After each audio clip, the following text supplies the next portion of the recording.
You've been lied to. From the day you could walk, they told you kindness was strength, that if you smiled enough, gave enough, forgave enough, the world would bend to you. But it didn't bend, did it? It broke you, it hollowed you out, and now you stand here, wondering why people respect everyone but you. Kindness without control is weakness, and weakness is blood in the water. The world doesn't reward the nice, it consumes them. Look around you. The ruthless thrive, the cunning advance, and the kind, they are forgotten. Their kindness isn't remembered, it's exploited. Machiavelli warned us centuries ago, if you cannot defend your virtue, it will destroy you. He knew men are not angels, they are wolves dressed as sheep, and the sheep who stays soft becomes meat. Your mistake wasn't kindness, it was believing kindness alone could protect you. It cannot. To survive, your kindness must be sharpened into a weapon, controlled, directed, leashed until the right moment, then unleashed with purpose. That is strategy, that is power. From this moment forward, stop seeing kindness as a duty, see it as a currency. Spend it only where it buys loyalty, respect, or leverage. Deny it where it feeds leeches. When you withhold, you grow untouchable. When you command it, you grow feared. You've been too gentle, too patient, too forgiving. They don't thank you for it. They laugh at you for it. That ends now. Say it out loud. My kindness is under my command. Write it in the comments. Etch it into your mind. Because until you master this truth, you are just another lamb in a world of predators. This is dark tactics. And tonight, you wake up.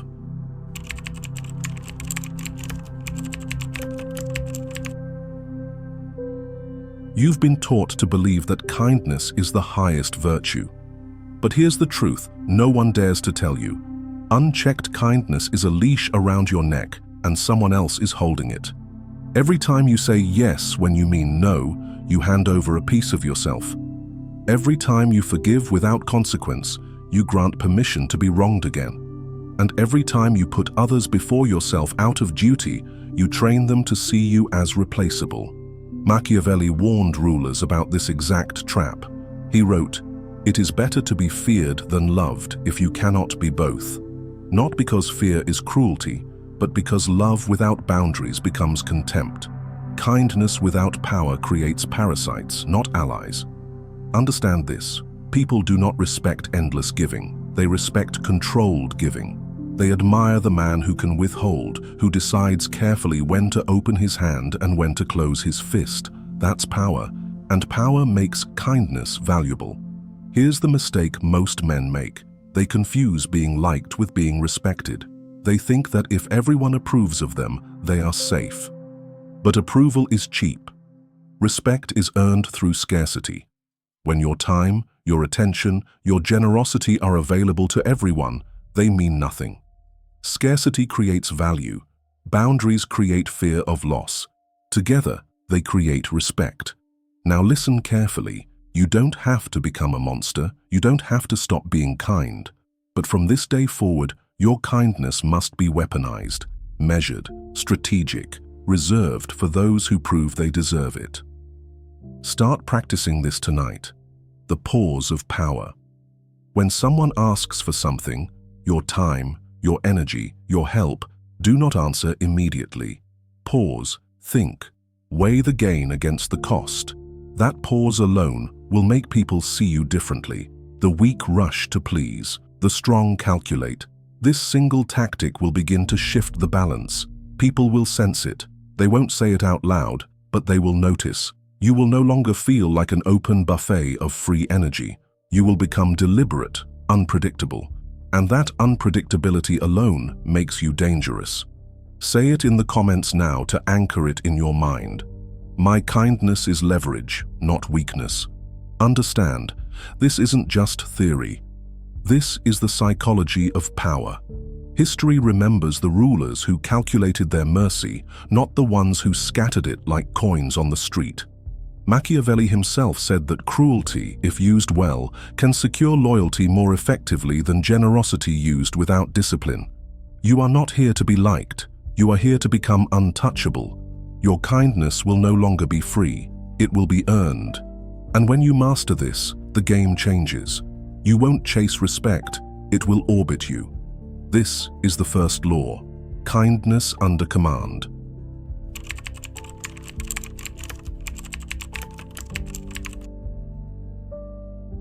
Now we go deeper. The world doesn't simply notice your kindness, it calculates it. People weigh your behavior like currency. They study how quickly you give, how easily you bend, how cheaply you sell your time, and once they've done the math, they decide how to use you. That's the part you've ignored. Kindness isn't invisible, it's a signal, and the wrong people read it like blood in the ocean. Machiavelli warned that men are ungrateful, fickle, false, cowardly, and greedy. He wasn't being cruel, he was being realistic. He stripped away illusions so rulers could survive. And if you want to survive this age, you must see people as they are, not as you wish them to be. When you give without limit, you're not respected. You're filed into their subconscious as predictable supply. The good listener, the helping hand, the forgiving one. That label becomes your cage. You may think they see your heart. They don't. They see your function. And here's the brutal truth. Functions are replaced. The more useful you are without demanding cost, the easier it is to discard you. Why? Because you've taught them there is no price for losing you. Let that sink in. You've been building loyalty on sand. You've mistaken gratitude for permanence. But gratitude fades the moment someone hungrier, colder, more strategic comes along. The world is transactional, and if you want to survive it, your kindness must become transactional too. Here's how. Rule 1. Never give twice without return. If your first act of kindness earns nothing, the second only deepens your weakness. Rule 2. Anchor every favor to memory. Make sure they know what you've done. Not through bragging, but through silence that forces them to remember the debt. Rule 3. Withdraw when taken for granted. Do it without warning, do it without noise. When they realize your absence, they'll understand the price of your presence. This is not cruelty, this is conditioning. You are teaching the world how to treat you. And if you do not teach it with cold precision, it will teach you the pain of being forgotten. Pause for a moment. Think of all the times you gave endlessly. Advice, time, effort, and got nothing back. Do you see their faces? Do you feel the disrespect? Good. Hold that memory, because that is what unmeasured kindness buys you. Nothing. Say it in the comments right now. My kindness trains loyalty, not exploitation. Understand this. Every king, every leader, every powerful man throughout history used generosity as a tool, not an instinct. They gave when it bound people tighter, and they withheld when it reminded people of dependence. That is the game. Play it well, and you become a ruler in your own life. Play it poorly, and you become a servant in someone else's. The mask of goodness is beautiful, but behind it, there must be iron.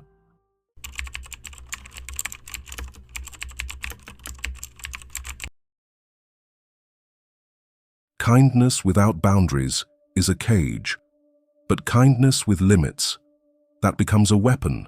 Listen carefully. Power is not only measured by what you give, it is measured by what you deny. And if you never deny, you never hold power. Machiavelli taught that rulers must sometimes withdraw, not because they are cruel, but because absence creates value. When you are always available, you become invisible. When you are scarce, you become priceless. This is the paradox of respect. The more you show up for everyone, the less anyone notices you. But when you step back, when you withhold, when you let your silence echo, suddenly they feel your weight. Let me give you the cold truth. People will not value your presence until they taste your absence. They will not fear losing you until you vanish. They will not respect your kindness until you show them its shadow. So here is the law. Practice strategic withholding. Withhold your time. Stop answering instantly. Stop being the first to volunteer. Force them to wait. The pause unsettles them. It makes them realize you are not desperate. Withhold your emotions. Do not react to every slight, every insult, every test. Reaction is control handed over. Indifference is power. When they see their words cannot move you, they feel small, and you feel untouchable. Withhold your kindness. Do not repeat kindness to those who wasted it. Remove your hand once bitten. Make the cost of losing your generosity clear. This isn't about revenge. This is about recalibration. You are teaching them that your energy is not free. You are proving that your value is not infinite. You are forcing them to recognize that what you give is rare. Understand this. Machiavelli wrote that men sooner forget the death of their father than the loss of their inheritance. Translate that into modern life. People forget favors, but they never forget what you take away. If your kindness disappears, they will remember. And when they remember, they will adjust. Do not fear being called cold. Cold is remembered. Warmth is forgotten. Cold makes people calculate before crossing you. Warmth makes them assume you will forgive. Which would you rather command? Say it now in the comments to carve it into your mind. My absence creates respect. This is the shift. You are no longer a giver by default. You are a dealer of scarcity. You give strategically. You deny ruthlessly. And when you withhold, you create the silent fear that you may never return. That fear, controlled and precise, is what Machiavelli called the foundation of loyalty. It is not cruelty, it is clarity. You are no longer cheap. You are no longer replaceable. You are a force, and forces are never taken for granted.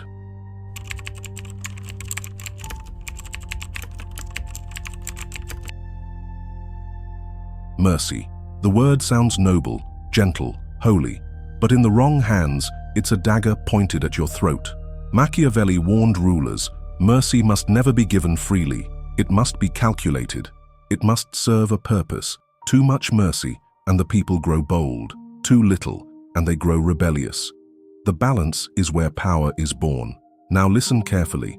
You must learn the art of selective mercy. This is where true cold power lies. Mercy should never be an instinct. It should be a tactic, a lever, a controlled release of kindness, designed not to soothe hearts, but to control them. Here's the truth. People don't remember constant forgiveness. They forget it as quickly as they receive it. But they never forget selective mercy. Kindness delivered after fear, compassion granted after punishment, grace shown when you could have crushed them. That kind of mercy burns into memory. Think like a strategist. When you punish, you assert dominance. When you follow punishment with mercy, you bind loyalty. Why? Because you've shown two faces, the iron fist and the open hand. They fear the first, but they cling to the second, and in that cling, you own them. This is not softness, it's control. Practical rule: do not show mercy to the ungrateful. They will see it as weakness. Show mercy only to those who recognize power, to those who learn from fear, to those who understand the weight of your silence. They will treasure it because they know what your cruelty feels like. Practical rule: deliver mercy publicly, but decide it privately. The world must see you as gracious, but you must know in your heart this is not charity, it's manipulation. You are shaping perception. You are engineering loyalty. Practical rule: always tie mercy to a reminder of power. Mercy without memory dissolves.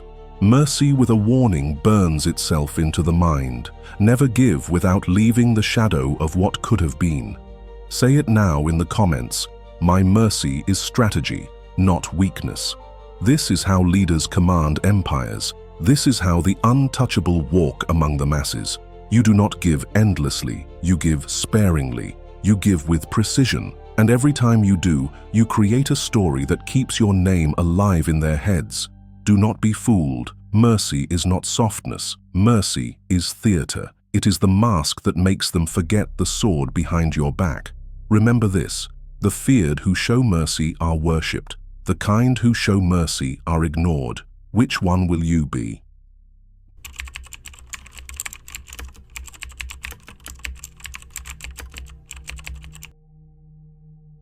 Most men are slaves to their emotions. They react when provoked. They speak when insulted. They give when pressured. Their hearts are levers that anyone can pull, and that is why they lose. Machiavelli warned that rulers who cannot control their own emotions will always be controlled by others. He understood a simple, brutal truth. The man who feels too much becomes predictable, and predictability is weakness. Listen to me. If you want to become untouchable, you must learn the weapon of emotional detachment. Not numbness, not apathy. Detachment. The ability to feel, but not to fold. To sense the sting of insult, but respond with silence. To hear the cry for your help, but answer only when it benefits you. To appear calm when chaos surrounds you. Detachment terrifies people. Why? Because most are addicted to reaction. They expect you to defend yourself when attacked. They expect you to argue when challenged. They expect you to give in when guilt is pressed against you. But when you stay still, when your eyes do not shift, when your voice does not rise, you break their script. And in that break, power is born. Here's how to sharpen it. Control your face, no flinching, no nervous laughter, no twitch when insulted. Your silence is a weapon sharper than rage. Control your words. The fewer you speak, the colder you appear. The cold man commands curiosity. The reactive man commands pity. Control your pace. Do not rush decisions. Do not chase explanations. Time bends around those who move slowly. Understand this. Emotions are the strings of human manipulation. Guilt, anger, pity, sympathy. These are tools others will use against you. But strings cannot move what is made of iron. Detach, and you become iron. Remember, Machiavelli wrote that a prince must learn how to enter into evil when necessity demands it. Emotional detachment is how you enter. If you stay chained to empathy, chained to shame, chained to anger, you will never do what must be done. But when you detach, you can make the cold choices, the survival choices, the powerful choices. Pause for a moment. Think of the last time someone provoked you. Did you react? Did you defend yourself? Did you explain? That was weakness. Next time, do nothing. Watch their confusion grow. Watch their words collapse into silence. That silence will echo louder than any argument. Say it in the comments to lock it into your mind. My silence is power. The truth is simple. The world will always try to shake you, to guilt you, to anger you, to provoke you into showing your weakness. But if you remain unshaken, if you remain untouchable, you no longer play their game. That is the weapon. That is detachment. That is Machiavellian cold power.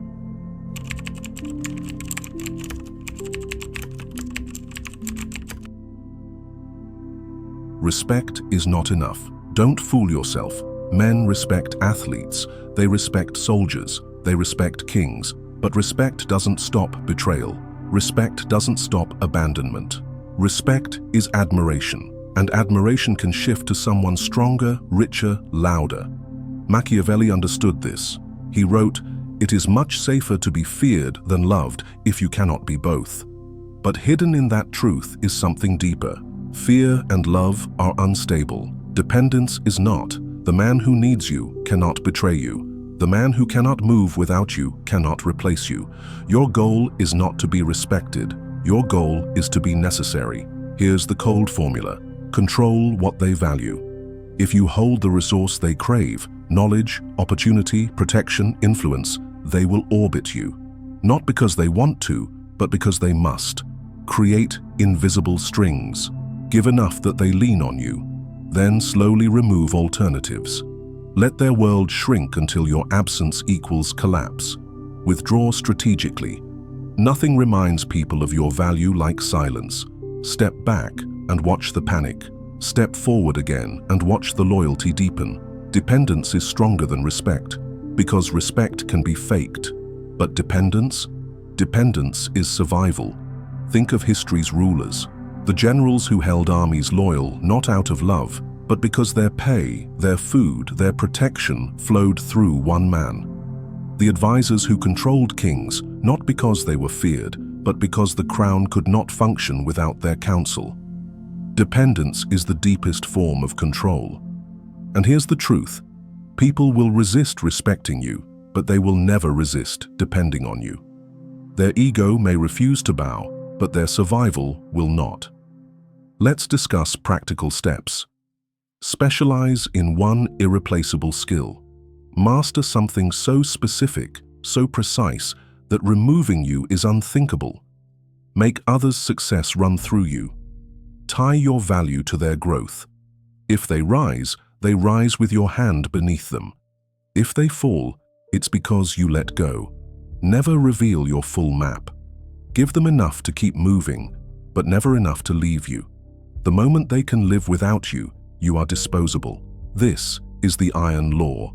Be the cornerstone, not the decoration. People remove decorations without hesitation, but no one pulls the cornerstone because the structure collapses with it. Say it now in the comments. I am necessary, not replaceable. When you live this, betrayal fades, abandonment disappears. You don't chase respect anymore, it chases you. Because in the end, it's not love that keeps people at your side. It's not fear, it's dependence. And when they depend on you, you become untouchable.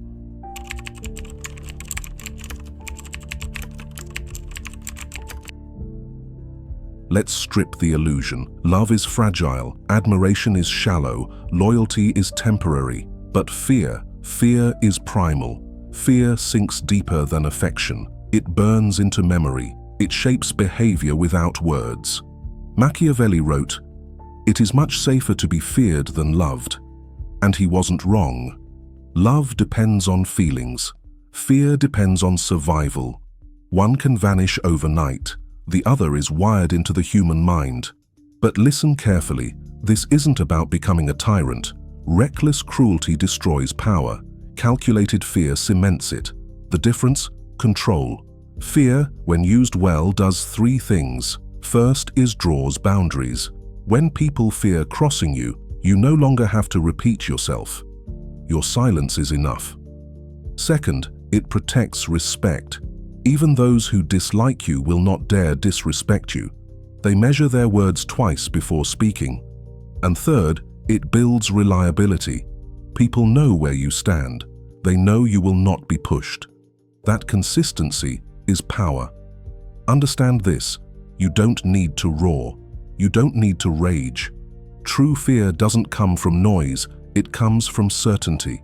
Certainty that if they cross the line, consequences will follow. Cold, immediate, undeniable. So let's discuss, how do you build it? First, enforce consequences. Never make empty threats. If you say you'll walk away, walk.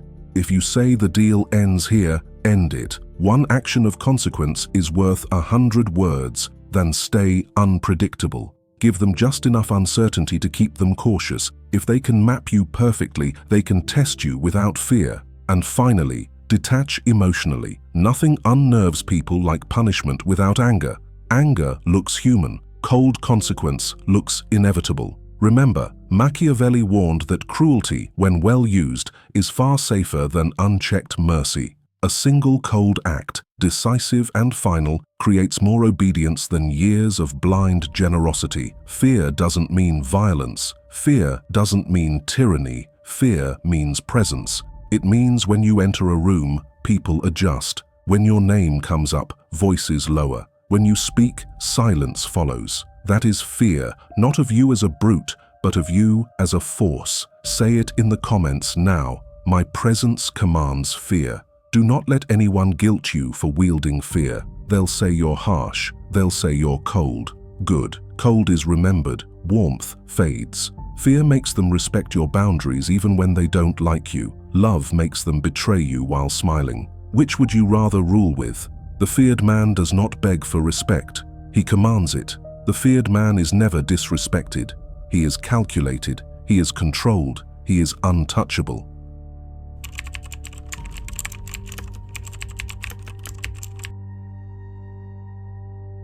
Power isn't only about what you do, it's about what you deny. The weak expose themselves too easily. They are always available, always answering, always explaining. And what happens? They become predictable, accessible, ordinary. Machiavelli warned rulers never to make themselves too common. He compared power to a fortress. High walls, narrow gates, carefully guarded entrances. A fortress does not open its doors to everyone. A fortress does not explain itself. A fortress simply is. This is the fortress effect. And if you master it, you will become untouchable. Think of this. The more people know your habits, the easier you are to manipulate. The more they know your emotions, the easier you are to provoke. The more they know your time, the easier you are to control. Exposure is weakness. Scarcity is dominance. Here is the law. Guard your presence. Guard your time. Do not let people assume you are available on demand. Every interruption you tolerate chips away at your value. Train them to wait. Train them to earn your attention. Guard your words. Do not explain every move, every decision. The more you reveal, the easier it is to predict you. Mystery is leverage. Speak less. Leave them guessing. Guard your emotions. Do not let others see what angers you, what excites you, what tempts you. When people know your triggers, they own you. When they see nothing, they fear everything. Understand this. Distance creates gravity. The less accessible you are, the more they chase. The fewer words you speak, the heavier they land. The colder you remain, the more they burn to feel your warmth. This is not arrogance. This is architecture. You are building walls around your power, not to hide, but to control the terms of entry. Machiavelli knew rulers who mingled too freely lost respect. Familiarity breeds contempt. Scarcity breeds reverence. Even in personal life, the same rule applies. Be seen too often and they stop noticing you. Be seen rarely and they crave you. Think about it. The most valuable metals are rare. The most dangerous predators are silent. The most powerful people are distant. Learn from them. Say it in the comments right now. I am the fortress. I decide who enters. From now on, never expose yourself fully. Give fragments, never the whole. Be unpredictable, never routine. Keep people close enough to see your silhouette, but never close enough to map your soul. Because here's the cold truth. A man without a fortress is a man waiting to be invaded. A man who guards his gates is a man no one dares to test. This is the fortress effect. And this is how you build power that endures.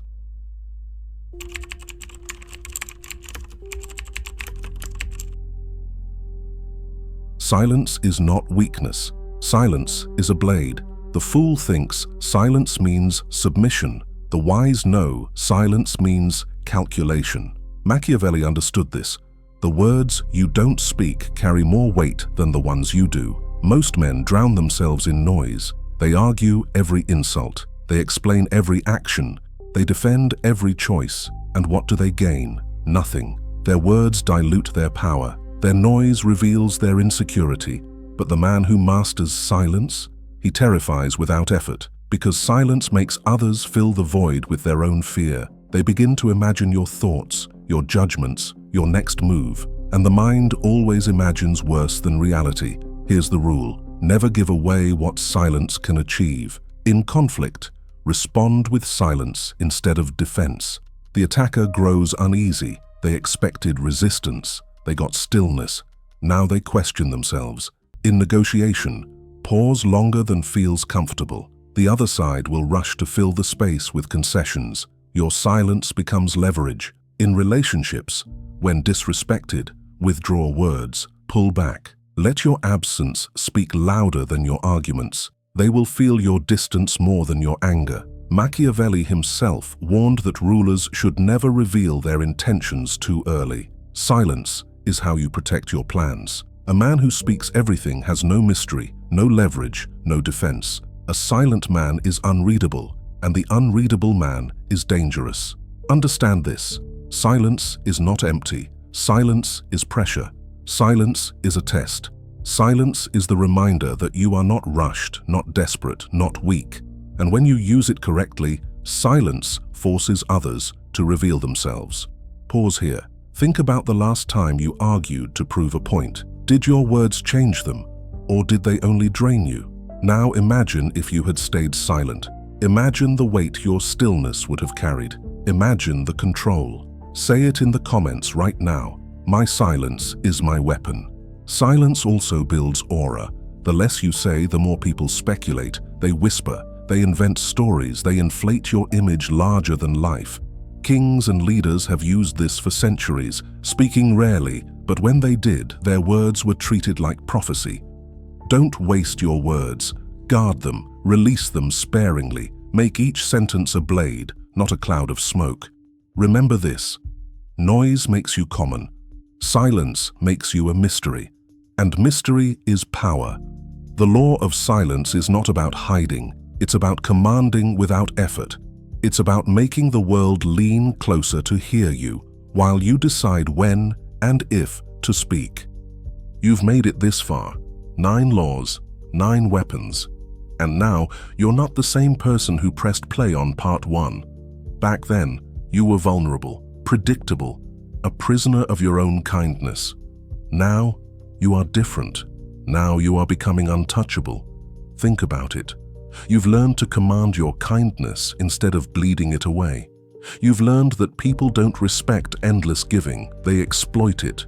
You've learned that absence builds respect, that detachment creates fear, that selective mercy enslaves loyalty.